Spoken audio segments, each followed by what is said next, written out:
Imagine a referee wearing an earpiece that tells him exactly when a player's arm is offside, down to just 10 centimeters, all in real time with zero delay. No waiting for VAR, no confusion, no hours of replays. That's not science fiction anymore. That's World Cup 2026, starting right now. The tournament kicked off on June 11th, with Mexico facing South Africa at Estadio Azteca. And FIFA introduced something that's fundamentally changing how football is officiated. It's called Semi-Automated Offside Technology, or SAOT for short, and it's a quantum leap forward from anything we've ever seen in professional football. Here's what makes it different. The old system used a 50-centimeter margin of error. That sounds precise, but in the fastest sport on earth, 50 centimeters is genuinely massive.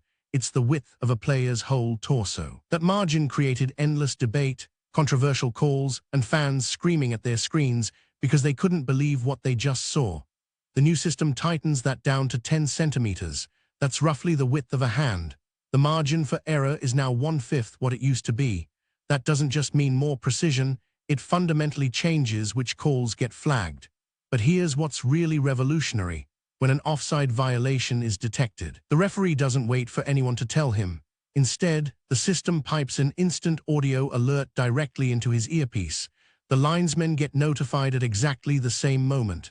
The flag goes up immediately, no 5-minute standoff, no dead air, the game just flows. And that's just the surface level. The technology underneath is genuinely astonishing. To understand why this matters, you need to know what came before. For the last several years, football's been down the VAR route, video assistant referee. When a referee flagged an offside, the play would stop. The VAR team would review the footage, sometimes for minutes, checking angles and slow-motion replays. The commentators would speculate. Fans would scream. Finally, the decision would come down. It was supposed to make the game fairer. In reality, it created new problems. The 50-centimeter tolerance meant that players in genuinely tight situations where you couldn't clearly tell who was ahead just got the benefit of the doubt. That sounds fair until you realize it happens dozens of times per season and completely changes match outcomes. The bigger issue was time. A VAR review could take 3, 4, even 5 minutes. Imagine sitting in a stadium during that silence. The energy just drains. The momentum of the game vanishes. Players lose focus. Teams can't build rhythm. Everyone's standing around waiting. Coaches hated it. Players hated it. Fans absolutely hated it. And the broadcasters hated having to fill 5 minutes of dead air explaining slow-motion replays. So FIFA faced a choice: keep getting bogged down in endless reviews, or find a way to make the decision instantaneous and absolutely undeniable. They chose the latter. That's where this new AI system comes in. Here's where it gets interesting. Here's where things get complicated. The system isn't just one camera pointed at the goal line. It's a coordinated network of 29 high-speed tracking cameras positioned around the entire stadium. They're working together, each one capturing a different angle, all feeding data into a central AI system running in real time. But 29 cameras alone can't do this job. You need more precision. Embedded inside the match ball itself is a sensor that tracks its exact location at every microsecond. The cameras see the ball's position, but the sensor confirms it with absolute accuracy. No guesswork, no camera parallax, no perspective tricks. Then comes the AI magic. Before the tournament started, every single player underwent a quick body scan, literally 1 second, standing still, while the system generated a hyper-accurate 3D digital avatar of their entire body. Their height, their limb length, the exact geometry of their joints, everything. During the match, those 29 cameras and the ball sensor feed data into an AI system that's constantly calculating where each player's body is in 3-dimensional space. Not just their center of mass or their main position. The system tracks individual body parts. It knows where a player's outstretched arm is, where their leg is, where their torso is, and it calculates who's ahead by comparing these exact positions to the ball. When a player is genuinely offside, even by just 10 centimeters, the system flags it. No debate, no interpretation, pure geometry and physics. But wait, there's something nobody's talking about yet. Let's make this concrete with a real moment. It's June 11th, the tournament is literally hours old. Mexico and South Africa are on the pitch at Estadio Azteca.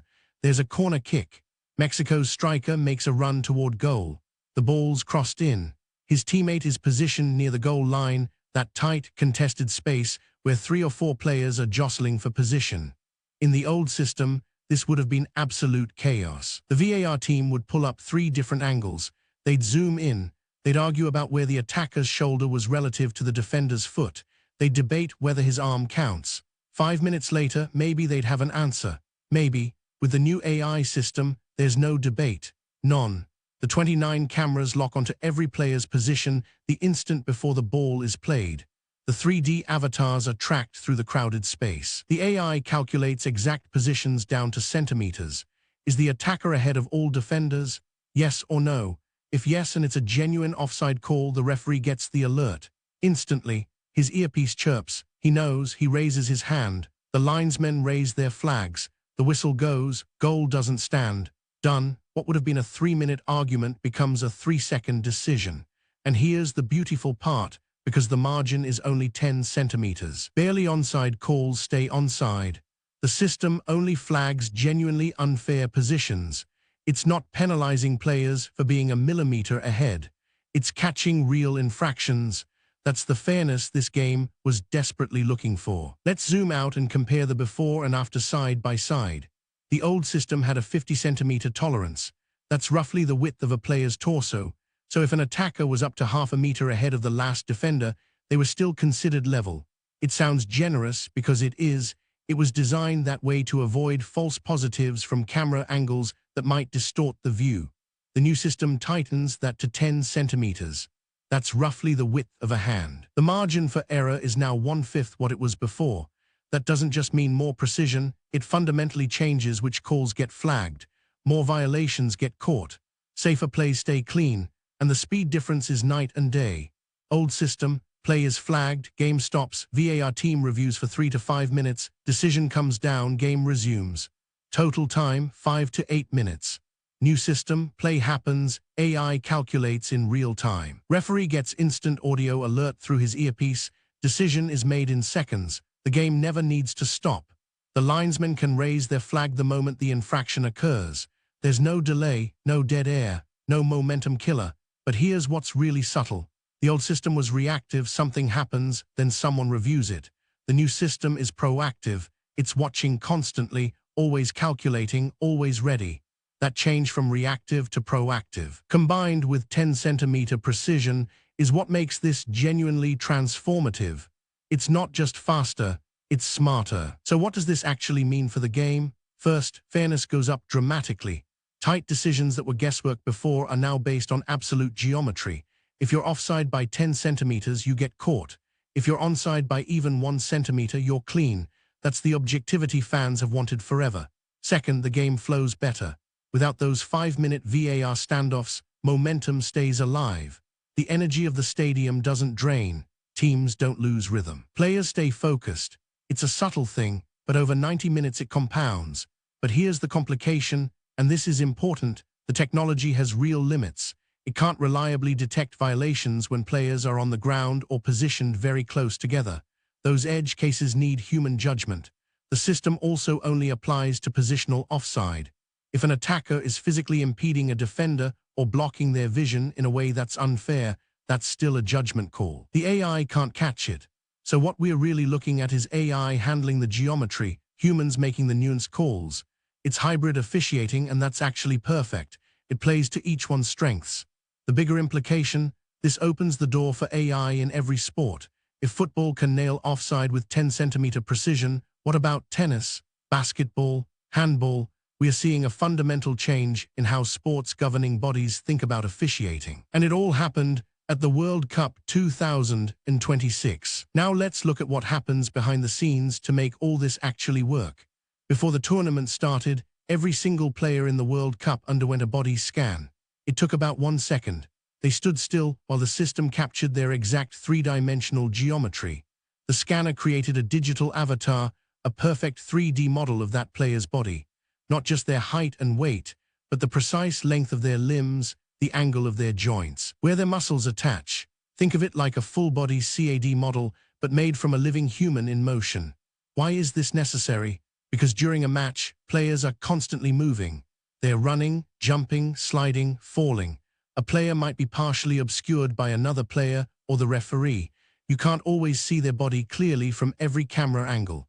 But if you have that detailed 3D avatar, the AI can predict where their body parts are even when they are partially hidden. It tracks their movement patterns, uses the camera data to update positions in real time, and fills in the gaps algorithmically.